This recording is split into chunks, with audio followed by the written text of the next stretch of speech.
is Ian Morrow. I was the project lead, as well as I worked in kind of all the areas of the testing with the Vive.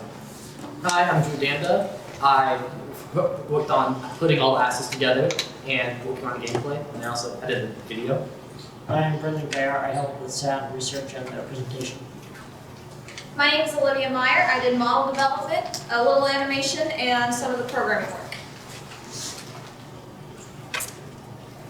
So, finding the problem, we talked to med students who are also athletes.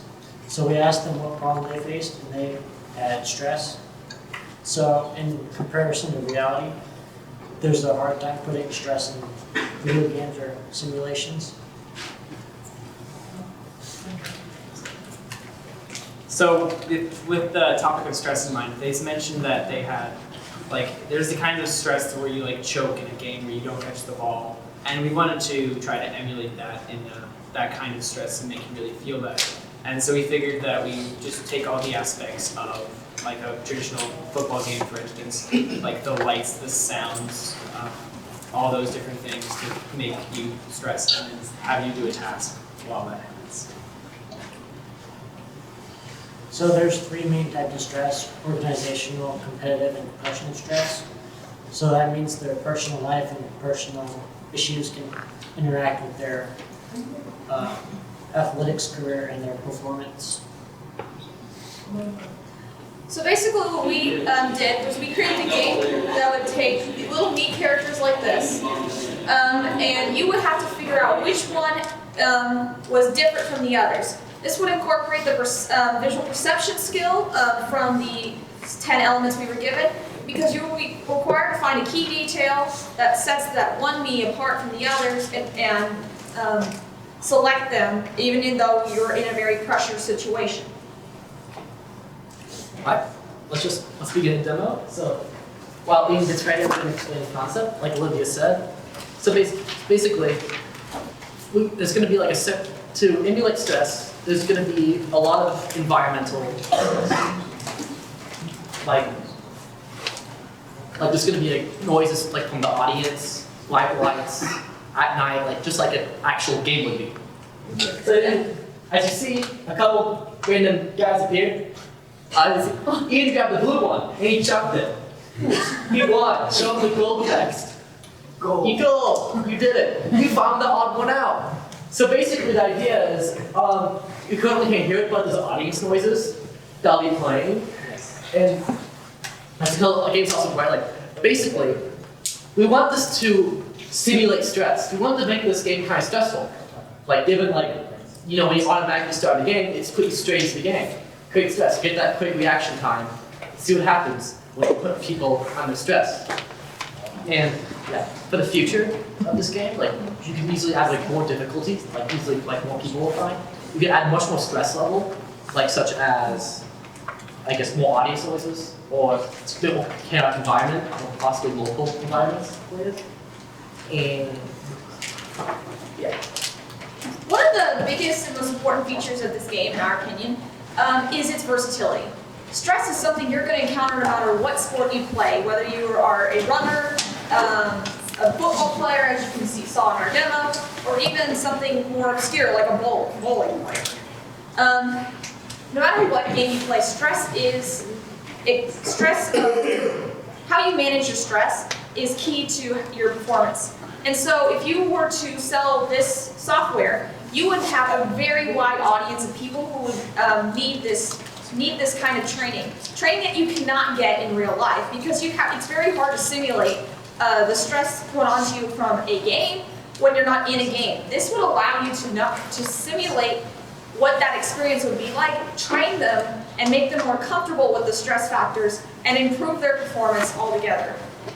With some work, you can even apply this to theatrics or other areas other than sports. So just the wide variety of uses that this game has is one of its real key features that we worked on.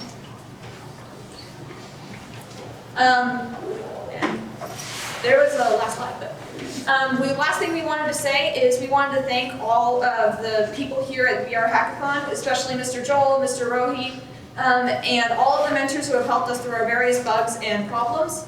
They were very key in helping us present this game to you today, and for that we give them a heartfelt thank you from all of us here at TGM.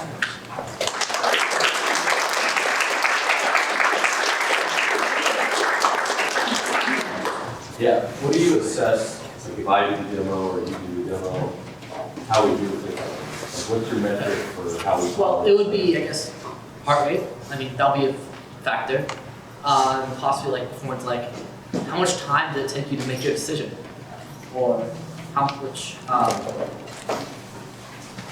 how well was it executed?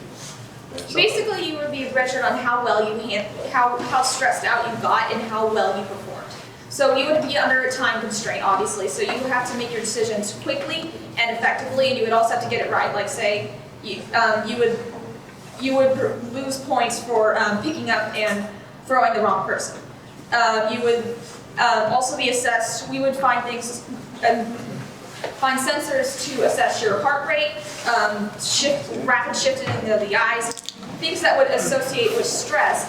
And we would try to not only give you a point value for how well you did, but also give you a stress level and how stressed out you got.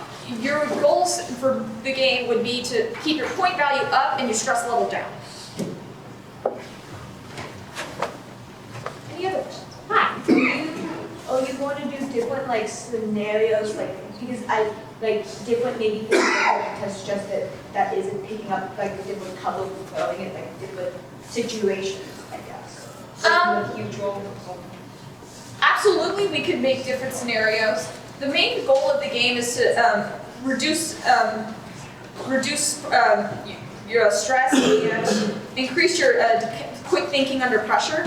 This could be emulated in a wide variety of activities, not just picking up and throwing a person. You could emulate in like having to spot something from a distance. You could easily try to, I don't know, even play like a magic game of sorts. Like say, hey, find 2 blue people, find 2 green people, and just quickly try to match them, put them all together. It really, the goal of the game is to improve quick thinking under pressure. How are you going to calculate the stress levels? Is this going to be like a 1 to 10 scale, or like? We would obviously have to define as, yeah, like you said, probably like a 1 in 10 scale, and the factors would be like I said, heart rate, rapid shifting of the eyes, and maybe, so you would accumulate. Basically, we would have levels. So if your heart rate was above this level, it's like a 2, or if it was above this level, it's an 8. Basically, it would just import all the factors that would cause stress, that are indicative of stress, and then put them in a numerical value. We haven't really decided yet. What would you use to measure heart rate? We were thinking of we would try to find a heart rate monitor of sorts, and then hook it up wirelessly to the headset. We hadn't really, we didn't have the equipment to do that today, but we would in the future we would. Yeah, there was one over here. What is it? So I was going to ask, how would you deal with the fact that a lot of people have a different kind of, like some people have like a naturally faster heart rate regardless of how stressed they are. Well, if the final product was made, there would be a calibration setting that you have to do, and then basically like your resting heart rate's 80, so we changed the adjustments of that. Anything else? Yes. Well, you want to have things that will, since it takes the stress, like help decrease, like help figure out how to fix, like so they almost just over time practice should help with it. The idea is that the exposure helps a lot because that's a hard thing to replicate. Is that all? Thank you. Thank you very much.